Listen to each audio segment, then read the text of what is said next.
नमस्कार। शाम के अखबारों की चर्चा चाय के साथ। खबरें बहुत सारी, आज राजनीति भी कम है और आज खबरें हैं, तो हम खबरों पर तो बात करेंगे ही। शहर की किसी एक समस्या पर बात करते हैं जो धीरे धीरे बढ़ती जा रही है और लोगों को भयाक्रांत भी कर रही है, पर हम वो उससे अलग से बात करेंगे। पर हम सबसे पहले अखबारों की चर्चा चालू करते हैं। शेखर जी चालू करें? पर बिल्कुल, हाँ ना। तो आज हम खबरें चालू करते हैं पत्रिका से। और पत्रिका में आज जो है माननीय कलेक्टर आशीष सिंह जी जो हैं, आज पत्रिका के कार्यालय में अनिल कर्मा जी जो संपादक, उनके साथ पोहे खा के आ गए हैं। जलेबी भी खाई शायद, हाँ, पोहे और जलेबी दोनों ही खाया उन्होंने, और उनका प्रेम उमड़ पड़ा इंदौर को लेकर कलेक्टर साहब का। वैसे भी किसी ज़माने में बड़े सख्त प्रशासन के लिए प्रसिद्ध रहे मनीष सिंह के बाद, जब आशीष सिंह आए तो जो काम मनीष सिंह सख्ती से करवाते थे वही काम आशीष सिंह ने प्रेम से करवाना शुरू किए। और उस समय संभावना मुझे भी नहीं लगती थी कि इतना सख्त कार्यक्रम के बाद में इतनी व्यवस्था उनके बीच रास्ता बनेगा, पर मैंने आशीष सिंह जी ने जगह बना ली।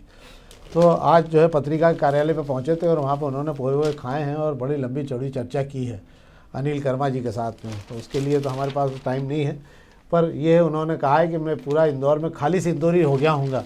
वैसे भी लंबा समय इंदौर में हो गया, तब तो पूरी तरह से खाली हो ही जाएंगे वो, और होना भी चाहिए। क्या है शेखर जी? इंदौर से रम गएंगे आशीष सिंह जी, नगर निगम कमिश्नर रहे, दोनों एक दूसरे से रम गए। और स्वच्छता के तमगे में आशीष सिंह जी का 2 बार योगदान भी रहा हैगा। हाँ। तो इस वजह से आशीष सिंह जी का इंदौर से लगाव भी रहा है और इंदौरियों को पसंदीदा अफसर भी हो गए हैं आशीष सिंह जी। हाँ, अब जितने लोग राजनेता की नहीं सुनते उससे ज़्यादा आशीष सिंह जी का बयान का इंतजार करते रहते लोग, तो जगह तो बना ही ली है उन्होंने। दूसरा जो है, वापस एक बार ठंड लौट के आ गई है, तापमान नीचे गिर गया है, 3 से 4 डिग्री, बर्फीली हवाएं चलने लगी हैं।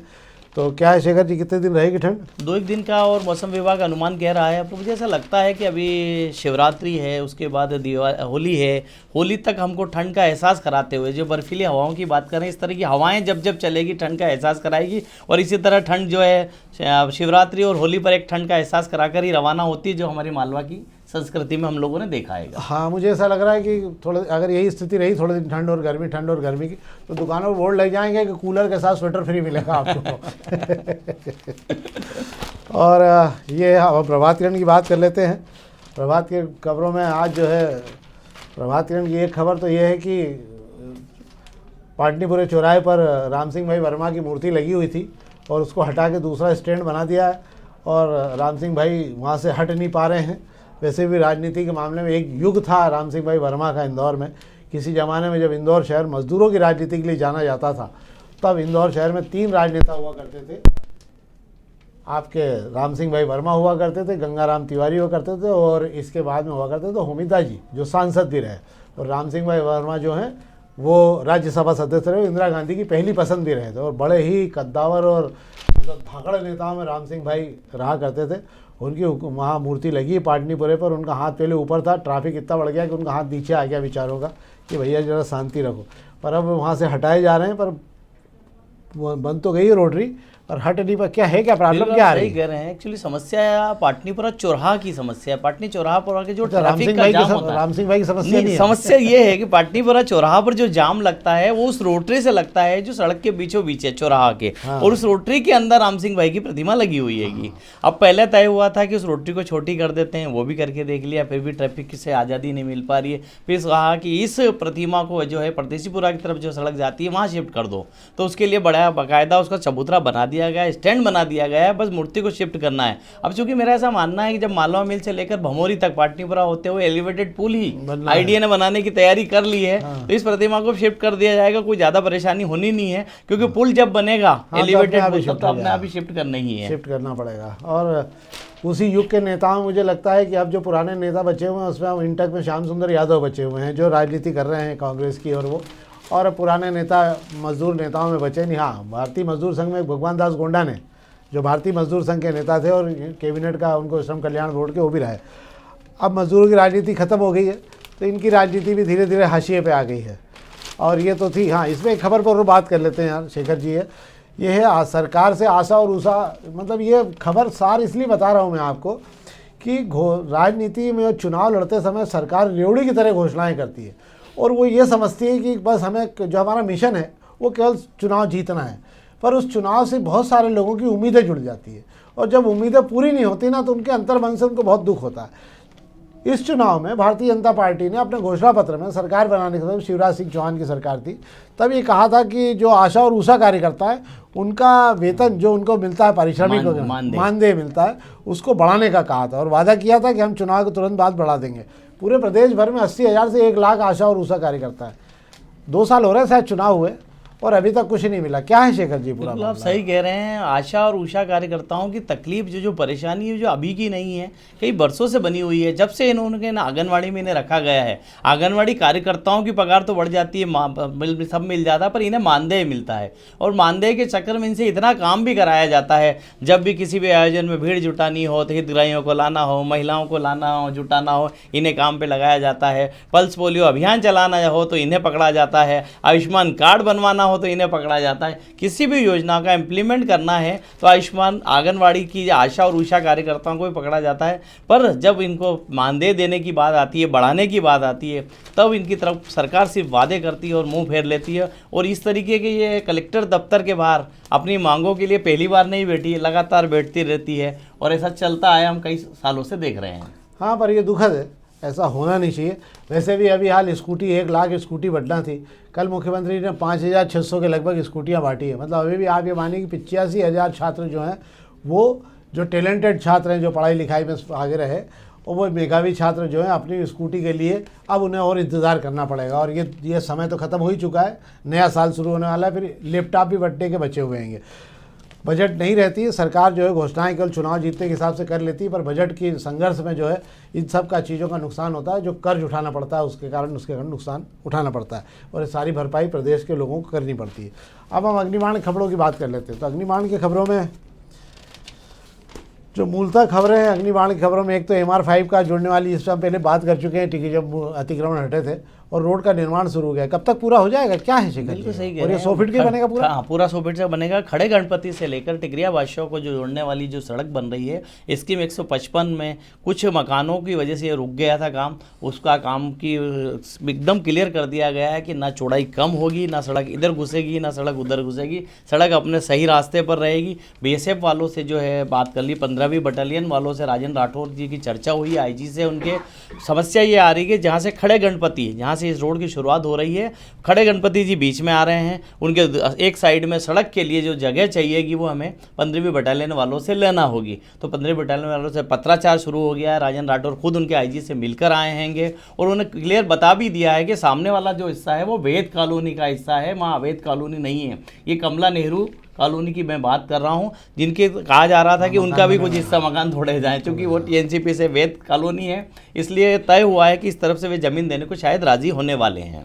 अच्छा, ये कोई राम सिंह भाई तो है नहीं, खड़े गणपति एक बार खड़े हो गए तो फिर कोई मजाक तो है नहीं, कोई हटा ले इनको यार, ये तो बड़े। पर इसी के साथ एक और खबर पे बात हो जाती है, वो भी इससे जुड़ी हुई लगभग खबर है कि ये आपके यहाँ जो बड़ा गणपति वाली, ये यहाँ से जो चालू होने सुभाष मार्ग बनने वाले में, उसमें अंततः जो सेंटर लाइन खींचा गई है ना, और अब ये क्या डिजिटल तकनीक से भी खींची गई ताकि जो है इसमें छेड़खानी नहीं हो? क्या है? कहा जा रहा है कि नगर निगम जो है सेंट्रल लाइन को लेकर सबसे ज़्यादा सड़कों पे विवाद होते रहते हैं। अभी तक जितनी भी सड़कें खोदी गई है और उसको लेकर जो लोग कोर्ट से स्टे लेकर आए हैं, उसके अंदर कहीं ना कहीं सेंट्रल लाइन का जो उलझन है कि सेंट्रल लाइन बराबर नहीं डली है, इधर ज़्यादा कर दी, उधर कम कर दी गई। उस विवाद से निपटने के लिए नगर निगम ने जो है पिछले दिनों जो 23 सड़कों का काम शुरू करने से पहले बैठक की गई थी, उस पर बिल्कुल साफ क्लियर कर दिया गया था कि किसी भी सड़क को खोलने से पहले सेंट्रल लाइन बराबर डाल दी जाएगी, उसके बाद कोई समझौता नहीं होगा। और सेंट्रल लाइन डालने के लिए एक डिजिटल मशीन नगर निगम लेकर आया है और दावा कर रहा है इस डिजिटल मशीन से जो लाइन डलेगी उसमें किसी किंतु परंतु की गुंजाइश नहीं रहेगी।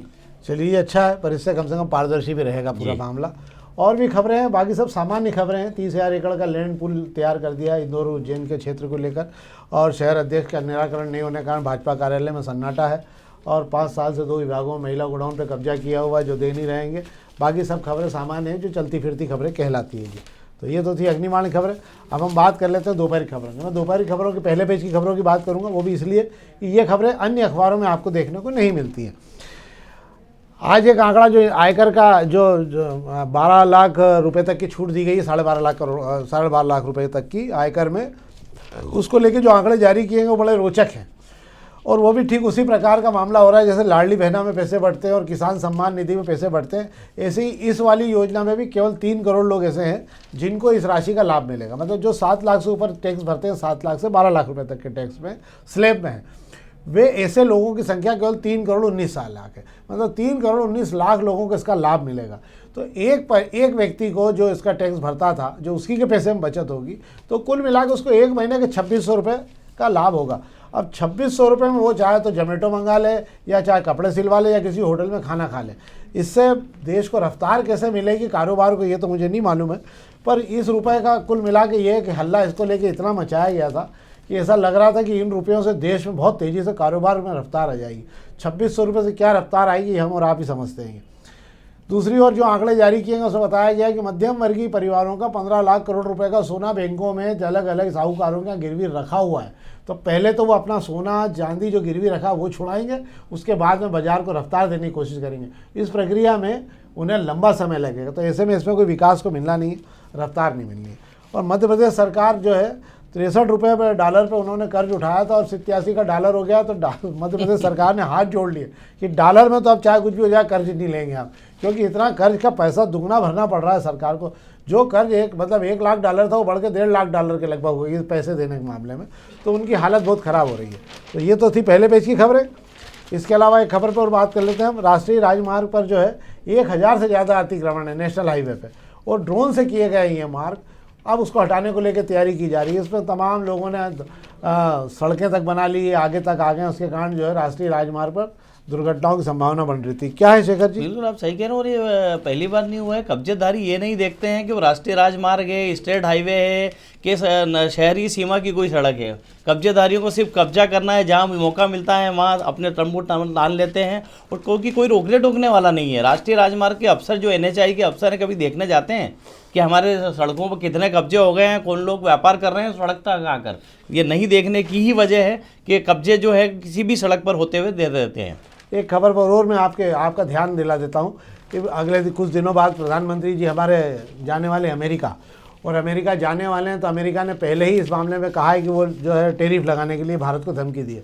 टैरिफ नहीं लगे इसके लिए एक ही दबाव है कि आप हमसे हथियार खरीदो। तो प्रधानमंत्री जब जाएंगे तो लमसम अरबों रुपए के हथियार का सौदा करके आएंगे। हमारे पास रशिया से भी हथियार आ रहे हैं, हमारे पास अमेरिका से भी हथियार आ रहे हैं, खूब हथियार आ रहे हैं, और अरबों रुपए के हथियार इस देश में लिए जाएंगे। हमारे रिश्ते बरकरार रखने के लिए ये समझौता करना पड़ेगा। वैसे भी दोनों की बहुत अच्छी दोस्ती है, तो दोस्ती में इतनी कुर्बानी तो देश को देना भी चाहिए, दोस्ती का मामला है ये। तो ये तो थी हमारी अखबारी खबरें। एक समस्या इस शहर में बहुत तेज़ी से बढ़ रही है, जिस पर हम आज बात करना चाहते हैं, क्योंकि राजनीति तो हम रोज़ बात करते हैं। शहर में किन्नरों का समूह अलग अलग क्षेत्रों में घूमने लगे हैं, और अभी त्यौहार आने वाला है, और ये बहुत तेज़ी से अब ये पूरे लोग गाड़ियों में भर भर के आ रहे हैं। और गाड़ियों भर के आने के बाद जो पहले 50 और 100 रुपये में किन्नर जो मान जाया करते थे दुकानों और घरों में, वे अब नहीं मानते। वो 500 रुपये और 1000 रुपये की जिद दुकान के अंदर करने लगे। इसके कारण झगड़ों की स्थिति भी निर्मित होने लगी है। शादियां जिन घरों में हो रही है, पिछले कुछ समय पहले लोधीपुरे में एक परिवार में शादी हुई, और वहाँ पर इतना ज़्यादा उत्पात हुआ कि उस परिवार से जो है 51,000 रुपये मांगे। तो उस व्यक्ति परिवार ने कहा कि 15,000 तुम्हारे को वेतन ही नहीं मिलता है, तो मैं कहाँ से 51,000 रुपये दूंगा। बहुत झिकझिक के बाद 15,000 रुपये वो लेके गए वहाँ से। और इतना ज़्यादा इसके अंदर उत्पात होता है कि आदमी सोचता है कुछ भी करो पहले मुक्ति पाओ, क्योंकि इसमें अश्लीलता और गालियाँ और ये सब होने लग जाती हैं। तो मुझे ऐसा लगता है शेखर जी कि इस मामले पर कोई रास्ता है, या आप पूरी भीड़ फिर आने वाली है? हर क्षेत्र में एक आतंक हो गया कि लोग अपने दरवाजे बंद रखने लग गए कि इंसानियों के अंदर आ गए, अंदर तक घुस जाते हैं ये लोग। कहीं कोई समन्वय नहीं है, सम्मान नहीं है। वहाँ पहले लोग सम्मान से और आदर के साथ पैसे देते थे, पैर भी छूते थे, पर अब क्या हो रहा है, सम्मान भी जा रहा है, पैर छूना तो बहुत दूर की बात है, डर के मारे लोग दरवाजा नहीं खोल रहे। क्या है? बिल्कुल आप सही कह रहे हैं कि किन्नरों को नेक देना और किसी एक दुआओं के बराबर माना जाता था। इन्हें नेक दे के आशीर्वाद लिया जाता था, ताकि जो है इनकी दुआएं काफ़ी असर करती, ऐसा कहा गया है हमारे यहाँ पर। और इनको एक बहुत सम्मान के साथ में घर पे आता हुआ देखकर एक बड़ी खातिरदारी भी की जाती थी।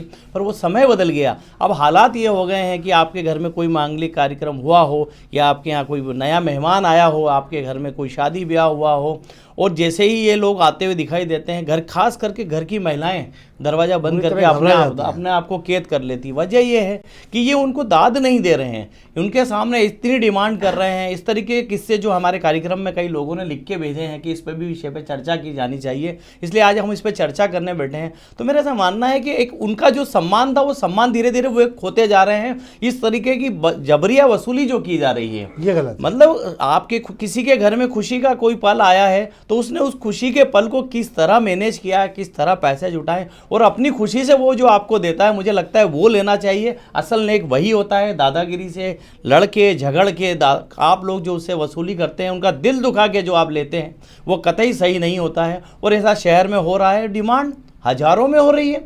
मतलब इस व्यक्ति की आपने जैसा कहा 15,000 रुपये उसकी तनख्वाह नहीं है, 51,000 रुपये मांग रहे हैं। तिलक घर देख के तिलक लगाए जा रहे हैं, पर छोटे से छोटे घरों में भी हजारों रुपए मांगे जा रहे हैं। मुझे लगता है इसको लेकर शहर के लोगों को भी जागरूक होना पड़ेगा, डरे नहीं। और किन्नर समुदाय को भी इसके अंदर पहल करनी होगी, क्योंकि कई गुट इसमें हो गए, नकली किन्नर हो गए हैं। नकली किन्नर इतने आ गए हैं कि नकली किन्नर के कारण भी आतंक मच रहा है। जो मूलतः असली किन्नर हैं वो कहते हैं कि हम ये सब काम नहीं करते हैं, और वो कहते हैं कि अगर आपको कोई ऐसा मामला हो, पर स्थिति इतनी विपरीत हो जाती है कि उस समय कपड़े साड़ी इतना मांगने लग जाते हैं कि आदमी घबरा जाता है पूरी तरह से, कि शादी के परिवार में उनको लगता है कि और रिश्तेदारों के सामने ये गंदगी फैलाएं, उससे ज़्यादा अच्छा है कुछ भी कर कुरा के उनसे हाथ जोड़ जाए। एक एक 2-2 घंटे लग जाते हैं, और अब तो भीड़ की भीड़ आने लगी है। मतलब अब आप थोड़े दिन बाद देखोगे कि एक आध या 2 लोग नहीं आ रहे हैं, 25 से 50 लोगों के समूह जो है हर क्षेत्र में घूम रहे हैं। मुझे ऐसा लगता है शासन को भी इस मामले में थोड़ा सा ध्यान देना चाहिए, क्योंकि आने वाले दिनों में किसी दिन एक बहुत बड़े झगड़े का कारण भी शहर बन सकता है। क्या है, बिल्कुल सही कह रहे हैं आप। और शासन को इसके लिए पहल करनी चाहिए, आम लोगों में एक विश्वास जताना चाहिए कि कोई भी इस तरीके की स्थिति या हालात बनते हैं तो मुझे लगता है कोई नंबर जारी किया जाए। पुलिस को भी जो इलाके की पेट्रोलिंग है, बीट सिस्टम जो है, उनको भी लगातार इस पर नज़र रखना चाहिए। तो ये थी एक शहर की बड़ी समस्या जिस पर हमने बात की, क्योंकि हमें बहुत सारे लोगों ने मैसेज भी डाला था कि आप इस पर ज़रूर बात करें, और कुछ लोगों ने अपनी व्यथा भी लिखी है उसके अंदर कि हमारे साथ कैसा कैसा हुआ है। और फिर वे लोग मान रहे हैं कि अभी फिर भीड़ आने वाली है, ये होली के पहले शुरू हो जाएगा। इसलिए हमें लगा कि इस विषय पर आज बात होना बहुत ज़रूरी है। हम चाहेंगे कि आप लोगों को जागरूक करने के लिए ये कार्यक्रम आप अधिक से अधिक लोगों तक पहुंचाएं, और इसके लिए शिकायत भी करें, ताकि कुछ मार्ग ऐसा बने जिससे उनका भी सम्मान बरकरार रहे और हमारा भी सम्मान बरकरार रहे। बहुत बहुत धन्यवाद।